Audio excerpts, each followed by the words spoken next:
Good morning, students. Let's continue chapter 6. This is Jody's phone, part 3.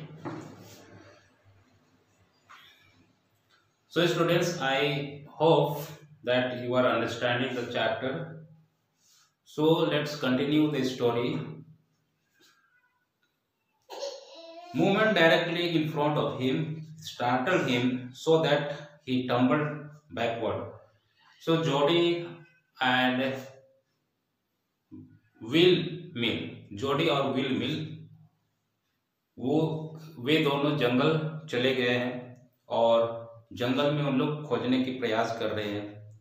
और जैसे उन लोग खोजने लगते हैं तो उनके सामने ईगल वगैरह उड़ती हैं और वो डियर जो मरा हुआ था उसको वल्चर वगैरह खाने के लिए आते हैं। ओके, तो सभी दृश्य पार्ट 2 में था। अब पार्ट 3 में जैसे जोडी आगे बढ़ते हैं वैसे ही वो उसके आंखों के सामने एक दृश्य दिखाई देता है, एक झलक दिखाई देता है और उस झलक को देख करके ये चौंक जाते हैं। ओके, और वो झलक था कि उसके सामने फोन दिखाई देने लगता है। किसी झाड़ी के पास से फोन अपना सिर उठा करके उसको उसकी ओर देखता है। It turned its head with a wide wandering motion and shook him through with the stare of its liquid eyes। और it turned its head with a wide और उसका अपना हेड को मतलब घुमाता है, अपना सिर को घुमाता है और ज़्यादा मूवमेंट ज़्यादा मोशन नहीं करता है, मतलब गति नहीं करता है। Okay, and shook him through with the stare of its liquid eyes और अपने आंखों में नमी थी उस डियर के और अपना सिर हिलाते हैं। इट वॉज क्विवरिंग और वो डियर कांप रहे थे। It made no effort to rise और रन और उसमें कुछ मतलब ताकत नहीं था और ज़्यादा प्रयास भी नहीं कर रहा था कि वो वहाँ से उठे और वहाँ से वो भागे, क्योंकि वो एक झाड़ी में फंसा हुआ था, झाड़ी के बीच में। Jody could not trust himself to move और जोडी अपने आप को मतलब विश्वास नहीं कर सकता है कि आगे बढ़ने के लिए, कि अपने आप को आगे बढ़ाए जोडी की फोन की ओर। ही विस्पर्ड इट्स मी, तो जोडी अपने आप में बोलता है कि मैं हूँ, डरो मत, इस टाइप से। Okay, the fawn lifted its nose और फोन अपना सिर उठाया, सेंटिंग हिम और सिर उठा के जैसे नाक को ऊपर उठाया और जोडी को स्मेल करने लगा। He reached out one hand and laid it on the soft neck और जोडी उसके पास गया और एक हाथ आगे बढ़ा करके उसके गले में सहलाने लगा। The touch made him delirious और जोडी के छूने से फोन को मतलब बहुत ही एक्साइटेड बना दिया। He moved forward on all fours until he was close beside it और वो मतलब पास में चला गया। He put his arm around his body और जोडी उस फोन को पकड़ लिया। Okay, A light convulsion passed over it, but it did not stir और उनके बीच में एक थोड़ा कंपन मतलब कांपने लगे। ओके, फोन कांप रहा था। He stroked its sides and gently as though of the phone were a china deer and he might break it और उसको बहुत ही मतलब आघात से धीरे से सहलाने लगा अपने हाथों से, जैसा कि कोई चाइना मिट्टी का डियर बना हो, इस तरह से। Its skin was very soft, और उसकी जो स्किन थे बहुत ही मुलायम थे। It was sleek and clean and had a sweet scent of grass, और वो फोन था बहुत ही सुंदर, बहुत ही चिकना लग रहे थे, और उसके शरीर से मतलब घास की खुशबू आ रहे थे। He rose slowly and lifted the fawn from the ground, और जोडी फोन को ग्राउंड से उठाया और खड़ा किया। इट्स लेग हंग लिम्पली, और उसके पैर मतलब जब जैसे उठाया ऊपर तो उसके पैर झूल गए। They were surprisingly long and he had to hoist the phone as high as possible under his arm, और जोड़ी से फोन लंबा था उसके पैर, और जैसे वो ऊपर उठा रहे थे तो उसके पैर और झूल जा रहे थे, तो जोड़ी उस फोन को और ऊपर ऊपर उठाने लगे।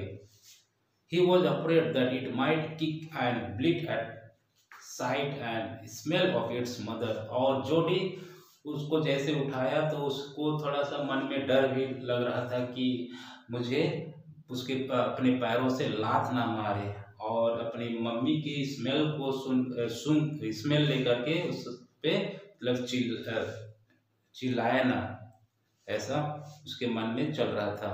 He skirted the clearing and pushed his way into the thicket, और वो धीरे से उस झाड़ी के पास से वो आगे बढ़ने लगता है और साफ जगह की ओर आगे बढ़ने लगा और उस झाड़ी से बाहर निकल गया। It was difficult to fight through with his burden, और उसके लिए वो उस झाड़ी के पास से निकलना बहुत ही मतलब मुश्किल हो रहा था। The phone's leg caught in the bushes and he could not lift his own with his freedom, और उस डियर के बच्चा का पैर झाड़ी में फंस जा रहा था और जोडी उसको मतलब स्वतंत्र पूर्वक उठा नहीं पा रहे थे। He tried to shield its face from prickling vines, और जोडी भी अपने आप को कांटीले वाले झाड़ी से बचा के आगे बढ़ रहे थे। Its head bobbled with his stride. Its head bobbled, और उसके जो जैसे वो गोद में उठा लिया था, ऊपर उठा लिया था बाह में, तो उसके सिर भी झुक जा रहे थे। ओके, सिर भी झुक जा रहे थे। His heart thumped with the marvel of its appearance of him, और जोडी के हृदय उस फोन के मिलने से खुशी से भर गया। He reached the trail and walked as fast as he could until he came to the intersection with the road home, और वहां से वो आगे बाहर जंगल से बाहर निकलने लगा और एक रास्ता में आ गया जहाँ पे मतलब घर जाने के लिए एक चौराहा था। He stopped to rest and set the phone down on its dangling legs, और वो एक जगह रुक गया और जोडी को भी रेस्ट करने के लिए नीचे रख लिया। It wobbled on them, it looked at him and bleated, और उसके जो पैर थे जब वो ऊपर उठाए थे तो लहरा रहे थे, झूल रहे थे। It looked at him and bleated, और फोन जोडी को देख करके उस पे आवाज भी करने लगा था।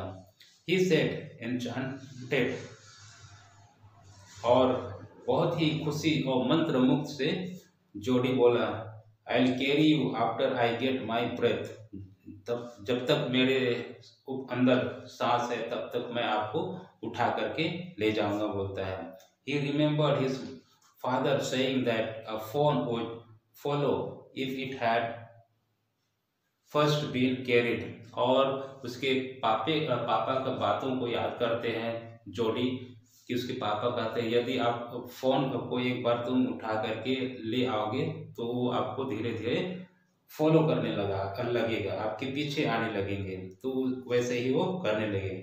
He started away slowly, the phone started after him. और जब वो उसको जमीन पे रखा तो जब जोडी सामने सामने चलने लगा तो उसका पीछा वो धीरे धीरे करने लगा।